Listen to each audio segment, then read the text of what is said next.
Hey, so can we start LFR questions early? Sure, I guess you have one? What did you think of Babcock's performance in this one, Steven? I'm waiting. Well, you know, it was good. He kept Pittsburgh on their toes. I didn't really like the lineup that he had at the beginning of the game against the Crosby line, but he decided that he didn't like it either, and he changed it up. I actually liked his adjustments, and he kept Pittsburgh on their toes. He would change the defensive pairings, but like not permanently. You know what? It was a good game. Might you be noticing a theme? With Babcock? No, with you. A theme with you. I'm not sure what you're talking about. That maybe you're overreacting to Leafs losses, and that it's usually around this time of the season, mid-season, where you become an overreactionary grumpy git. That was really good, and you're right. Thank you. I wonder if it's too late to put that in my book. We know you wrote a book. Hi. Victory puppy. I have no idea what I'm doing. This team is ruining my life.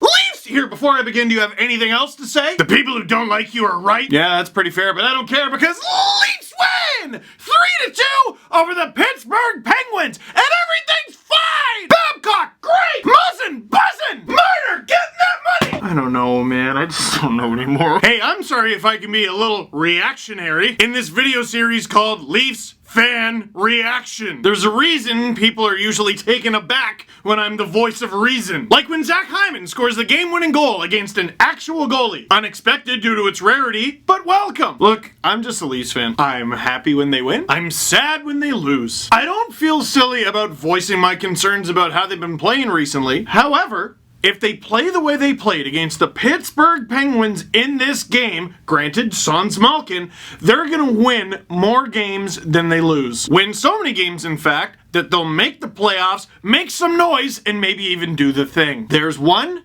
Can't wait to see more. Let's talk about the game, huh? But first, a quick one. Penguins fans, if I were you. Yada, yada, yada, don't worry, you find a way, you always do. You didn't have Malkin, how are you even mad? Bluger scored again. This isn't so much an if I were you, it's a thank you. Because while I've been blowing a gasket every time the Leafs lose or go on a little bit of a skid, Leafs fans have been trying to pick me up, but they've been trying to do that for years. What's been really helping me out is fans of outside teams, and the Penguins fans might be the most vocal. You know what success looks like, but I don't think that's why you're helping. You know what developing success looks like. You know what the process looks like. I, at very least for my own team, do not. So if you think the Leafs are on the right path, I'll take your word for it. That's not an if I were you, that's a thank you. Now to begin the game. Oh, come on! I thought the Leafs were playing much better to start a game. At least not getting outshot like 6-0 after 5 minutes. Jake Muzzin with a big hit on Jake Gensel, yeah! Jake Muzzin, who was added to a team with Jake Gardiner, hits Jake Gensel. How many players in this league are named Jake? But, oh no. Connor Brown takes a high sticking penalty against Chris Letang, and it's an accidental high stick, which is the worst kind. Of course, it's Letang, over to Crosby, bang! A one-timer on the power play. The Leafs should try it sometime! And it's 1-0 Penguins. Almost exactly halfway through the frame, and the fan base is coming apart. I see people blaming Sparks. Are you serious? See people ripping on Connor Brown after the penalty? Really? Because I remember Connor Brown being a good penalty differential player. Because I remember hearing some sort of story where Connor Brown's dad would award him when he didn't take a penalty when he was younger. Between the regular season and playoffs, this was game number 235 in the NHL for Connor Brown. That was minor penalty number 17. So Connor Brown takes a penalty approximately once every 14 games. If he's not your favorite player, fine, but after a play like that, maybe cut him a little slack. 3 minutes later, both Hainsey and Dermott are stationed in front, but Bluger?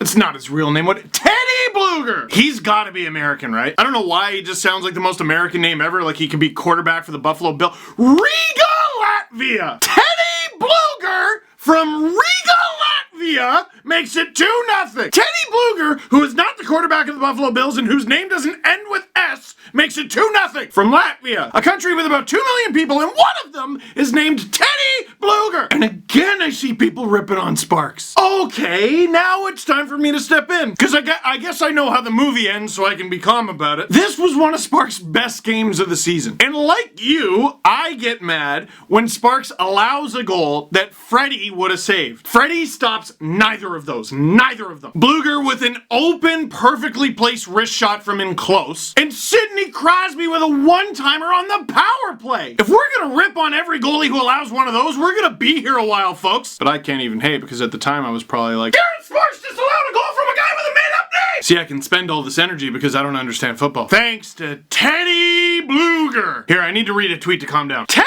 Bluger has more goals than William Nylander. Okay, you know what? You are not going to convince me that William Nylander is not a better player than Teddy Bluger, a player who does not exist. Okay, let's get this going. Leafs have the puck in the Penguins' offensive zone. That's good. Gardner on the left sends it to Dermott on the right. And I think even the Penguins were distracted with that because they're like, what? And hypnotized by the knuckle puck that he sent at the net. Watch the slow-mo replay of it. It's crazy. Matthews tracks it the entire way, sees the rebound there, sitting for him, little tuck, and he gets a tuck. Boom! Leafs are on the board. It's 2-1. But it's not done. The game still ends in a Pittsburgh win if the score remains the same, meaning the game-winning goal would belong to Teddy Bluger. I just received a text from my wife from upstairs. Don't you need victory puppers? Oh my goodness! Why am I yelling? Victory puppies, boys! I'm so sorry, I almost forgot. You know what? I've been under a lot of stress lately, and I just need you now more than ever. Are you Garrett Barks? Are you Boston Matthews? Come here. Sorry about that. Where was I? Oh yeah, Teddy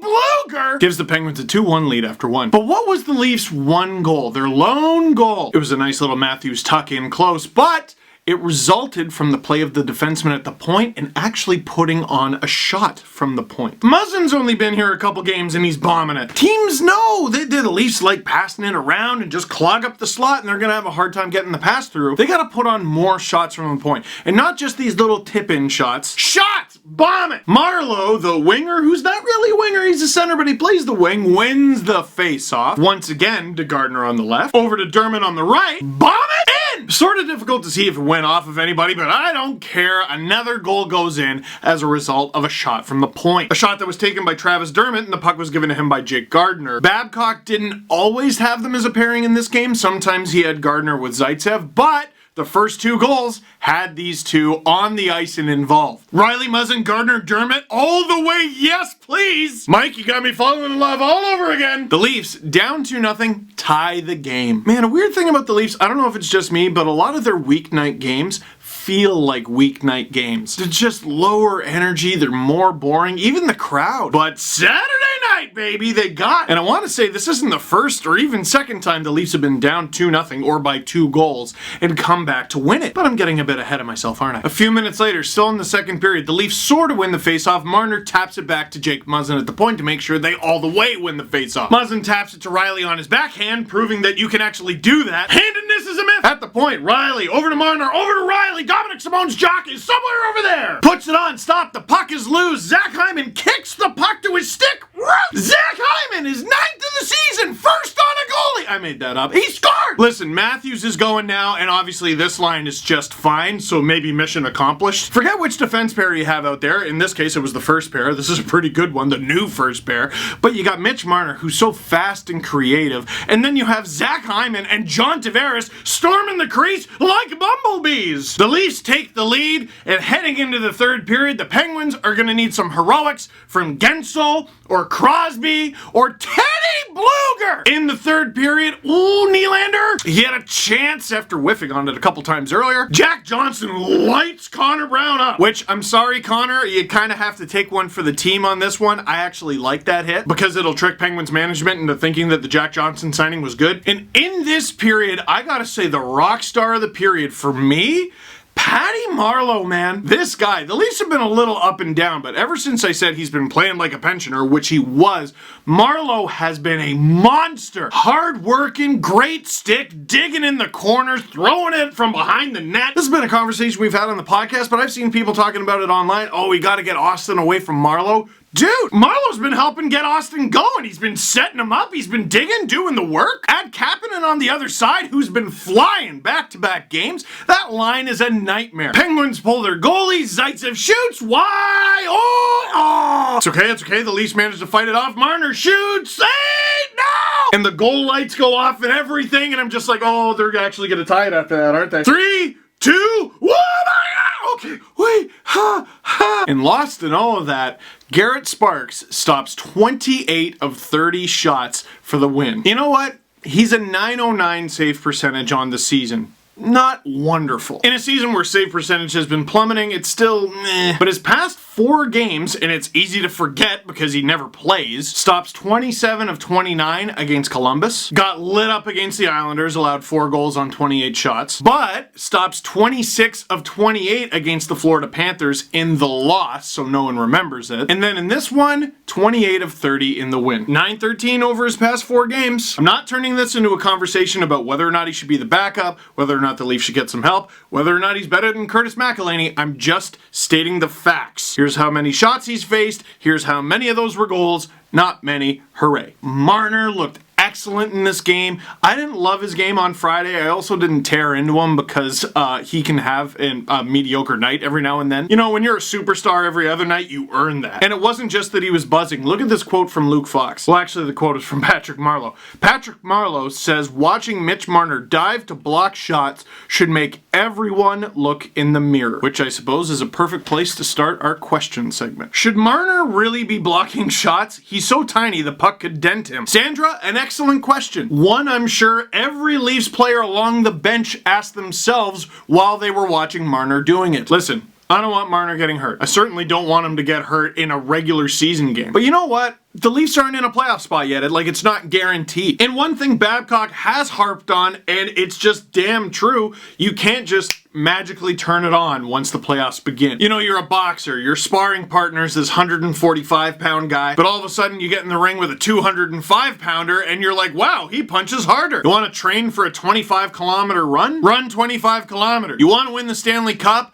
Play like you're trying to win the Stanley Cup. Train for the thing you want to accomplish. So no, I'm not over the moon about Marner blocking shots, but maybe it'll convince the rest of the team to work harder. And one of the things I remember about the Edmonton Oilers Stanley Cup final run, which is a thing that happened, kids, the run against Carolina back in the day, which obviously didn't end up working out, but it was such a good series. And one of the things I remember the most about that playoff run for the Oilers was Sergei Samsonov blocking shots. A little guy who the Oilers got certainly not to block shots, but he did. I know it's only 2 games, but boy, isn't it a breath of fresh air seeing a guy like Jake Muzzin out there, stabilizing, physical, getting in front of Sidney Crosby one-timers in the first period. Yeah, dude, I gotta say, he looks awesome. I'm not gonna go over the moon just yet, but for a guy who should maybe look confused considering he's joining a completely new team, playing games on back-to-back nights after a long layoff, they're making him play a completely different side.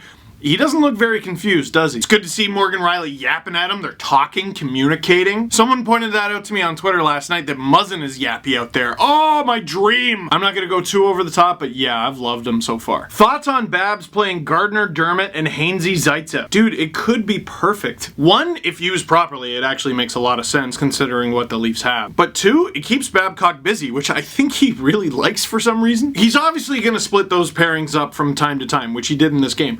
But offensive zone starts for Jake Gardner and Travis Dermott. Defensive zone starts for Zaitsev and Hainsey.